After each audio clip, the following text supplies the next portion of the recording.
Boa noite, meus irmãos. Boa noite, minhas irmãs. Quero convidá-los a que, por gentileza, abram as suas Bíblias na Epístola de Tiago, o capítulo 5. Nós vamos destacar um versículo desse texto e vamos acompanhar a nossa reflexão na Palavra de Deus. Eu preciso que vocês abram as suas Bíblias e nós vamos ler juntos a Palavra do Senhor. O texto é de Tiago, capítulo 5, versículo 17.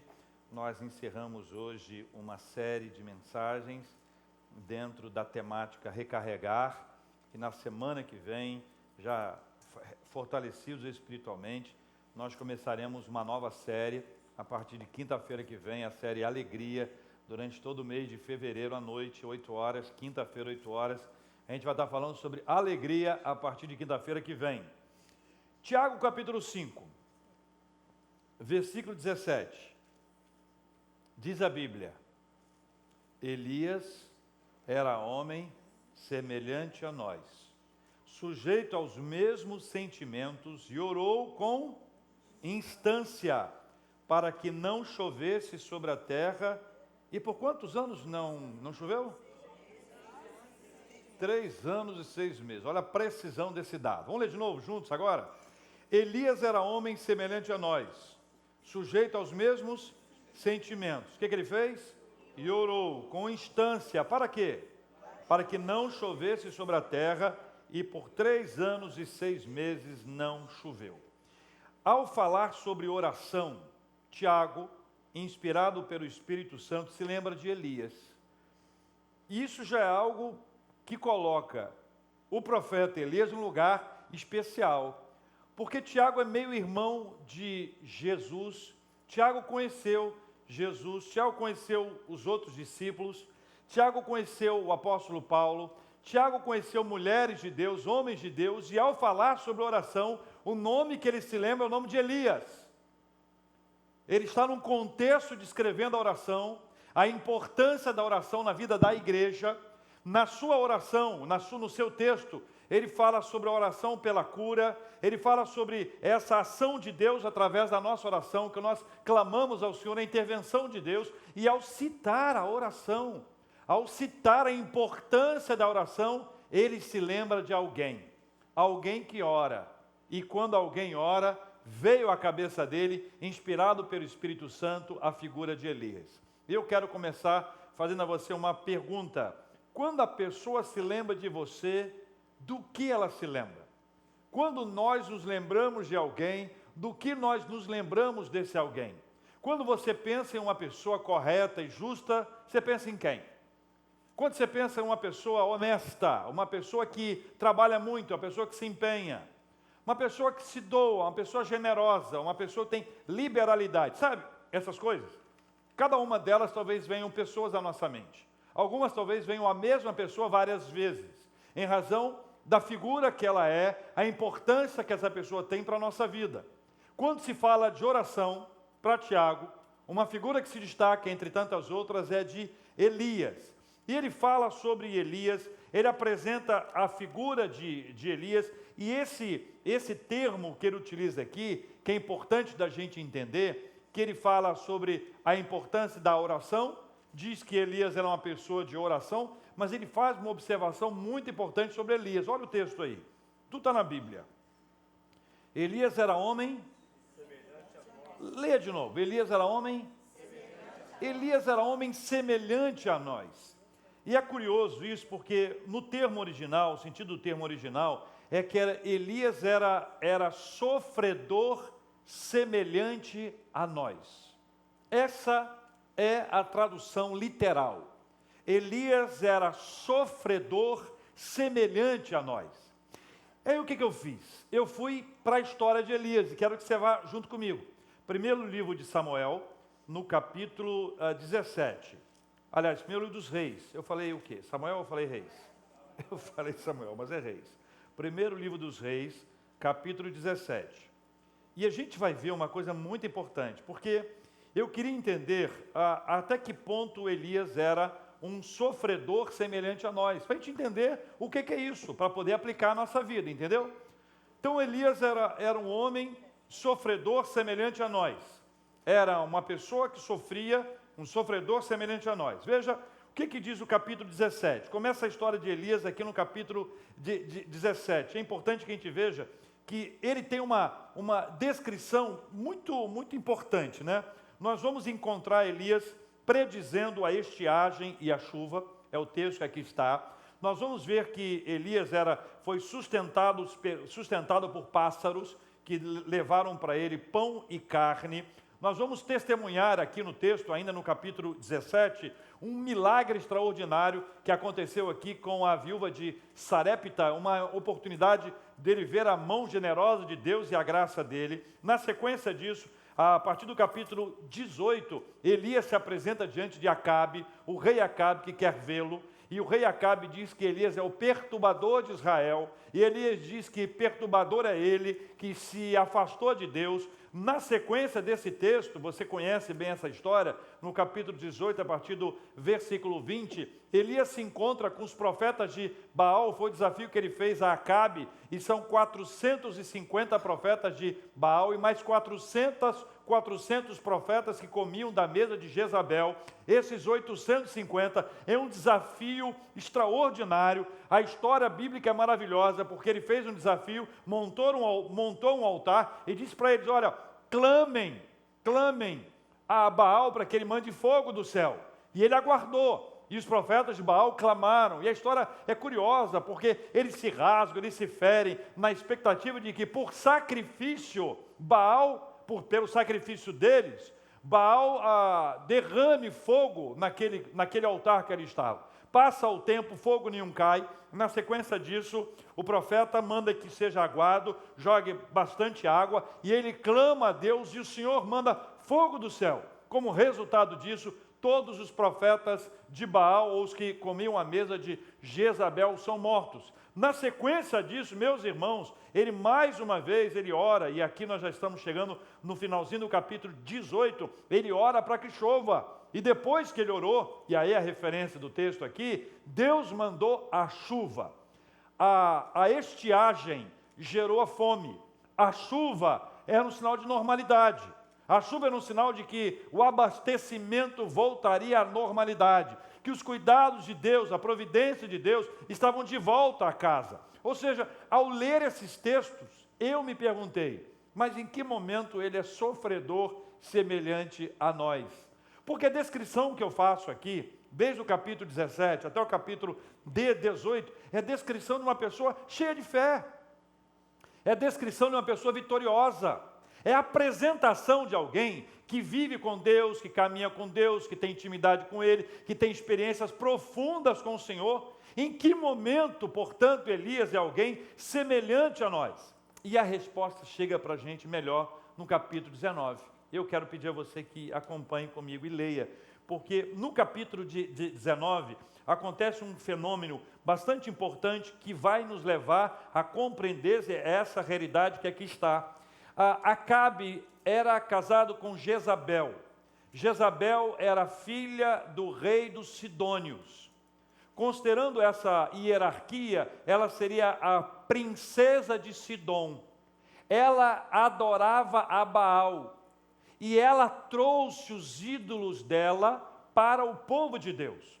Daquele instante, da presença dela em diante, a intervenção da idolatria foi muito grande. Mas não foi culpa só dela, porque Acabe fez tudo o que era mal diante de Deus.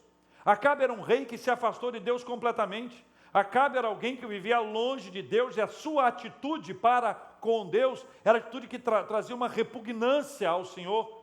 E ele agia assim. Quando ele se aproxima de Jezabel e conta o que aconteceu com os profetas de Baal, e especialmente com os profetas que comiam à mesa dela, ela, furiosa, manda o mensageiro Elias. E a mensagem era simples: amanhã, a esta hora, será feito com você o que você fez com os meus profetas. Ou seja, morte. Capítulo 19.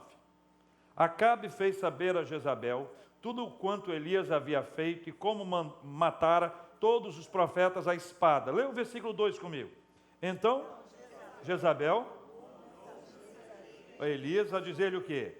Faça-me os deuses como lhes aprouver, se amanhã, a estas horas, não fizer eu a tua vida como fizeste a cada um deles.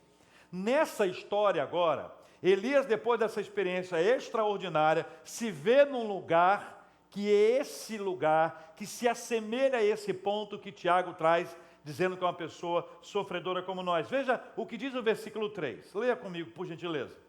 Temendo, pois, Elias, levantou-se e, para salvar a sua vida, se foi e chegou a Berseba, que pertence a Judá, e ali deixou o seu moço. A primeira coisa que ele fez, ele sentiu medo. Medo. Por conta do medo, ele saiu da área de ação geográfica, área geográfica de Acabe e Jezabel. Jezabel saiu do reino deles. Ou seja, para que eles não tivessem jurisdição sobre aquela área. E ó, zarpou. Mas é curioso porque a Bíblia diz que ele temeu, ele fugiu, e ele fugiu para preservar a sua vida. Então veja, Jezabel diz que ele seria morto. Por medo, temendo aquilo, ele foge. E ele foge para preservar a sua vida. Perfeito? Agora veja o que diz o versículo 4. No versículo 4, ele demonstra o seu desânimo. Veja aí. Ele mesmo, porém, se foi ao deserto, caminho de um dia, e veio e se assentou debaixo de um zimbro e pediu para si a morte. Disse o quê? Basta. Toma agora, ó Senhor, a minha alma, pois não sou melhor do que meus pais. No versículo 3, temendo, ele corre para preservar a sua vida e deixa o seu moço. O moço do profeta era alguém que acompanhava o profeta, era alguém que servia ao profeta. Ele deixa o seu moço e parte para Berseba. Chegando lá, ele tem uma conversa com Deus no versículo 4, que mostra todo o seu desânimo. O seu desânimo e o seu desejo de desistir. São duas coisas que para ele andam absolutamente juntas. Ele pede a Deus a sua própria morte. Ele não se sente justo, não se sente preparado para prosseguir. Há sobre ele um cansaço impressionante. Ele diz, não sou melhor do que meus pais. Versículo 5. Deitou-se e dormiu debaixo do zimbro. E o que aconteceu? Tocou-lhe e disse, levanta e come. Versículo 5 diz que ele deita e dorme. Aí o seu sono é interrompido por um anjo que o desperta já com uma refeição pronta. O versículo 5 mostra essa refeição pronta. O versículo 6 diz, olha, olhou ele e viu junto à cabeceira um pão cozido sobre pedras em brasa e uma botija de água. Comeu, bebeu e tornou a dormir. Até aqui, nesse momento, você vê três coisas complicadas que podem sobrecarregar alguém. A primeira delas é o desânimo. A segunda é a vontade de desistir. A terceira é o medo. Pela ordem dos fatos aqui, primeiro veio sobre ele o medo. Depois veio sobre ele um desânimo. E por fim o desejo de desistir. São três coisas que acompanharam Elias. São três coisas que estavam sobre a sua vida. São três pesos que o sobrecarregavam de uma forma terrível. Lidar com isso para ele era complicado. E é nesse ponto que se vê mais facilmente como nós somos absolutamente iguais a Elias. Quantas vezes vem sobre nós o desânimo? Quantas vezes vem sobre nós o desejo de desistir? E quantas vezes essas duas coisas resultam do medo? Ou quando o medo vem, nos paralisa, nos impede de avançar. Aí a gente vai ver como Deus foi lidando com ele. Quais são as coisas que aconteceram ali? A primeira coisa que aconteceu é que ele deita e dorme, ele pede a morte, ele deita e dorme, e quando ele deita e dorme, ele é despertado. Um anjo acorda, e o anjo acorda, ele tem ali alimento, comida pronta, alimento para fortalecer o seu organismo. Mas depois disso, sabe o que aconteceu? Olha o que diz a Bíblia aí, versículo 6, na parte finalzinho do versículo 6. O que ele fez? Comeu, bebeu e tornou a dormir. Tornou a dormir. Olha o desânimo, que ponto que chega. Olha a vontade de desistir. Olha como o medo havia aprisionado nosso irmão. O versículo 7 diz, voltou segunda vez, quem? O anjo do Senhor. Veja que há uma diferença que é importante da gente observar. Versículo 5 diz que eis que um anjo. No versículo 7 diz, voltou segunda vez o anjo do Senhor tocou e lhe disse o quê? Levanta e come, por quê? Sobremodo longo. Levantou-se, pois, comeu e bebeu. Já nessa segunda etapa, diz a Bíblia, que com a força daquela comida, caminhou quantos dias? 40 dias e 40 noites, até onde? Horebe. E é apresentado aqui, Horebe é apresentado como o quê? O monte de Deus. Então veja, nesse instante aqui, no versículo 7 e 8, o anjo do Senhor é quem o desperta, ele levanta, ele come, e agora há uma orientação. Agora há para ele o norte, um caminho para ele. Agora ele recebe de Deus uma sinalização. Ele vai para Horebe, que é apresentado no texto bíblico como monte de Deus, o lugar onde Deus fala, o lugar onde Deus se revela, o lugar onde há manifestação visível da presença de Deus, o lugar onde Deus vai traduzir para ele, vai levar para ele uma palavra. Ele está temendo pela própria vida. Curiosamente, ele teme pela vida e pede a morte. Curiosamente, ele teme pela vida e pede a morte. Por conta disso, ele tem um desânimo. O desânimo é tão grande que ele quer desistir, ele quer parar, ele quer sair disso aí. Aí ele deita e dorme, o anjo acorda, dá um alimento, ele come e dorme, depois vem o anjo do Senhor e o acorda, ele levanta, mas há uma direção para ele agora. E levanta ele e vai para o Monte Horebe. Chegando no Monte Horebe, leia comigo aqui o versículo de número 9. Ali entrou numa caverna onde passou a noite. Eu não sei se ele dormiu, mas pela lógica sim, não é? O texto não diz, mas pela lógica, 40 dias, 40 noites, chegou uma hora que ele cansou, naturalmente ele descansou no meio. Vamos lá. Levantou-se, aí entrou numa caverna onde passou a noite. Finalzinho do versículo 9. E eis que lhe veio a palavra do Senhor e disse o quê? Que fazes aqui? Quem? Elias. Veja, quando eu leio o texto bíblico, é para a gente entender que tudo que a gente fala na igreja tem que estar na Bíblia. Tudo que a gente conversa na igreja tem que estar na Bíblia. É por isso que é importante ler, voltar a ler, porque é o rumo que a gente tem, ele está na palavra. A pergunta é muito importante. Que fazes aqui, Elias? Deus sabe quem Elias é. Deus conhece Elias. Deus sabe da sua história, Deus sabe da sua trajetória, Deus sabe dos seus problemas, das suas crises. Deus o conhece e Deus não o abandona. Deus não o deixa para trás. Não é porque ele não está vivendo um bom dia que Deus vai deixá-lo para trás. Deus continua caminhando com ele. Que fazes aqui, Elias? Ele respondeu o quê? Leia versículo 10, a resposta dele.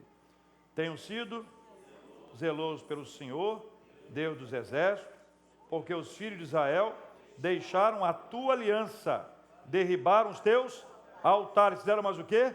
Mataram os teus profetas à espada. E eu fiquei só e procuram tirar-me a vida. Esse versículo, ele tem cada lição para a gente importante. Veja, de forma objetiva, ele traduz o seu trabalho, o seu empenho, o seu esforço, fala do seu zelo. Ele conta que os filhos de Israel deixaram a aliança. Significa que os filhos de Israel se afastaram de Deus, passaram a trilhar um caminho que era o caminho deles, escolheram uma outra via, seguindo até outros deuses. Depois ele diz que o povo de Israel, os filhos de Israel, deixaram a aliança, eles derribaram os teus altares e mataram os teus profetas à espada. Olha, além de adorar a outro Deus, eles derribaram todos os altares que eram voltados para a adoração ao Senhor e ainda mataram os profetas do Senhor à espada. Aí você entende por que aconteceu o que aconteceu no Monte Carmelo. Mas veja, a última frase dele é dura de se ler. Leia comigo, a última frase dele. Leia. E eu fiquei só e procuram tirar minha vida. É aquela frase daquela angústia, né? Eu fiquei só. É a sensação de solidão. É a tristeza profunda. É aquela dor na alma. É diferente de solitude, quando você quer ficar sozinho, quando você escolhe aquele tempo para ficar sós com o Senhor, ou quando você não quer ter ninguém na sua casa, você quer ficar sozinho lá na sua casa, o dia que você quer ficar só, isso é uma escolha. É uma decisão nossa. Aqui é aquela sensação de solidão, de abandono, de ter sido deixado para trás, de alguém que foi esquecido. Eu fiquei só e procuram ainda tirar minha vida. Aí o versículo 11 mostra como Deus se relaciona conosco. Disse-lhe Deus: sai e põe-te neste monte perante o Senhor. Aí veja a descrição, leia comigo.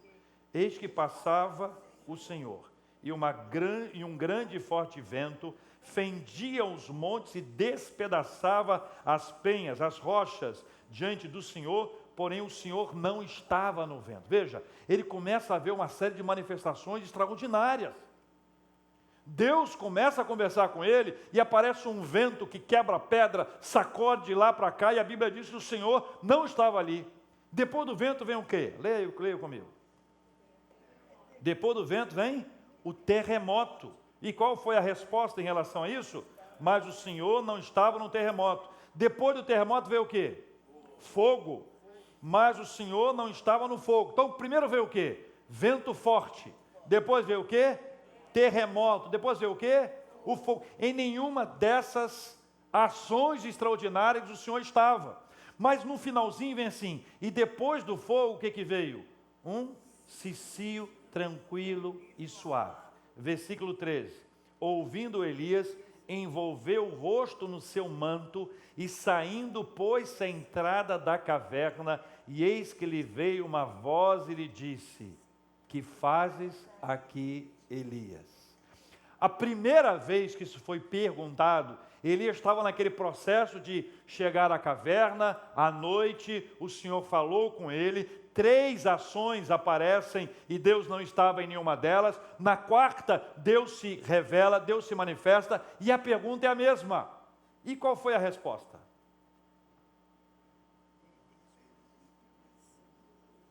Versículo 14. Tenham sido em extremo zelosos pelo Senhor, Deus dos exércitos. Por quê? Que os filhos de Israel deixaram a tua aliança, e mais o quê? Derribaram os teus altares, e mais o quê?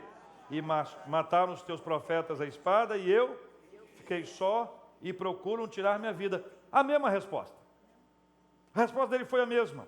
Disse-lhe o Senhor, vai, volta ao teu caminho, para o lugar, para o deserto de Damasco, e em chegando lá, unge a Azael, rei sobre a Síria, e mais a quem? A Jeú, filho de Ninsi, ungirás rei sobre Israel, e também Eliseu, filho de Safate, de Abel-Meolá, ungirás profeta em teu lugar. Quem escapar a espada de Azael, Jeú matará. Quem escapar a espada de Jaú, Eliseu matará. Também conservei em Israel 7.000, todos os joelhos que não se dobraram a Baal, e toda a boca que o não beijou. É a descrição que ele faz. Sabe o que Deus faz aqui com ele?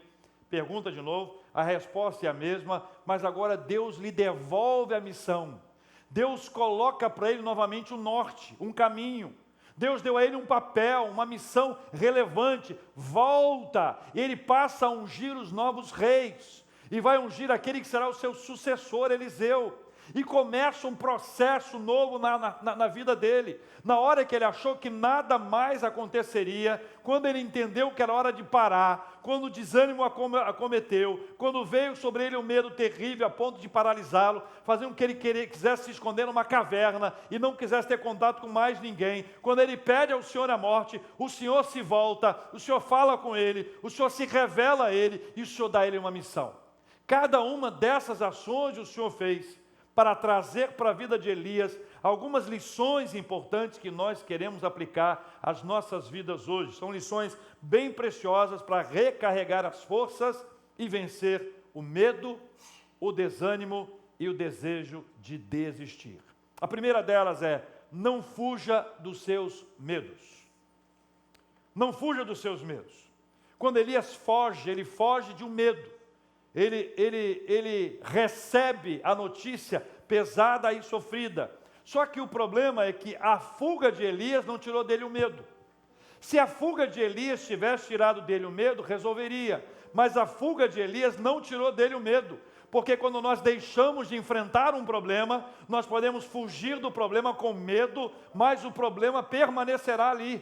Não fuja dos seus medos. Segundo, não fique sozinho. Quando Elias pega o seu moço e deixa o seu moço lá e parte para uma ação solitária, Elias perde o privilégio da companhia. Nós não podemos andar sozinhos. Nós precisamos de amizade verdadeira e sincera. Nós precisamos de família, irmãos, pessoas preciosas. Precisamos da igreja que acolhe, que abraça, que encoraja, que protege, que intercede, que clama. Não fique sozinho. Terceiro, não se esconda da vida. Não se esconda da vida. Em diversos momentos da nossa vida, nós procuramos uma caverna. Nós queremos entrar numa caverna. É como se a gente colocasse uma plaquinha de não me perturbe, não venha aqui, eu não quero falar com ninguém. Sabe, isso pode acontecer de vez em quando, naqueles dias que a gente está mais agitado, a gente quer ter um pouquinho de paz. Isso é temporário, mas se isso começa a ser uma coisa constante, eu preciso ter cuidado com isso. Que esse momento da caverna é um momento muito perigoso, especialmente se for precedido pela solidão, o abandono completo de relacionamento, não quero ver ninguém, falar com ninguém, entro numa caverna. Não se esconda da vida. Quarto, não seja ingrato. Reconheça as manifestações de Deus em seu favor. Às vezes nós recebemos de Deus uma grande bênção e não reconhecemos, não agradecemos, não mencionamos isso a Ele. Um coração grato é um coração que reconhece, é um coração que valoriza, é um coração que percebe, mas quando nós não reconhecemos os pães que Deus nos dá, o alimento que Deus coloca à nossa mesa, um livramento do Senhor, a proteção de Deus, a bênção da saúde, a bênção do tratamento, não seja ingrato. Não corra de Deus, corra para Deus. Não corra de Deus, corra para Deus, porque Deus não correu de você, mas correu para você. Não corra de Deus, corra para Deus, porque Deus não correu de você, Deus correu para você. Não corra de Deus, corra para Deus. Não fuja da presença do Senhor. Há um negócio complicado. Quando nós vivemos um momento de dificuldade espiritual e nós nos afastamos de Deus, a tendência é que a gente deixe de ler a Bíblia, deixe de orar, deixe de cantar, deixe de ir à igreja, nosso comprometimento com Deus vai caindo, vai despencando até não ter mais nada.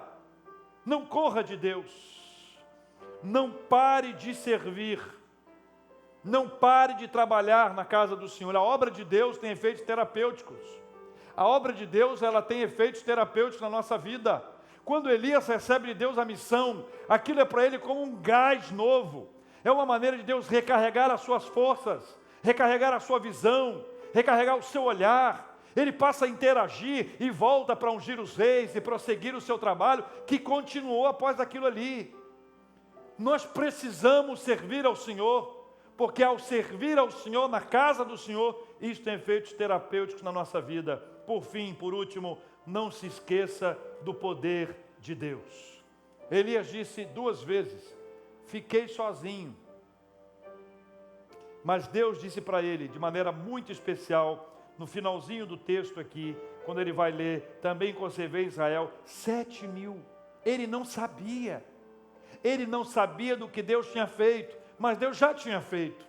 Não esqueça ou não se esqueça do poder de Deus. Deus mantém pessoas, Deus conserva, Deus levanta outras pessoas. A igreja é um símbolo desse grupo que permanece fiel ao Senhor, que Deus mantém, Deus levanta, que Deus desperta. Não se esqueça do poder de Deus. São 7 lições simples que eu quero repetir.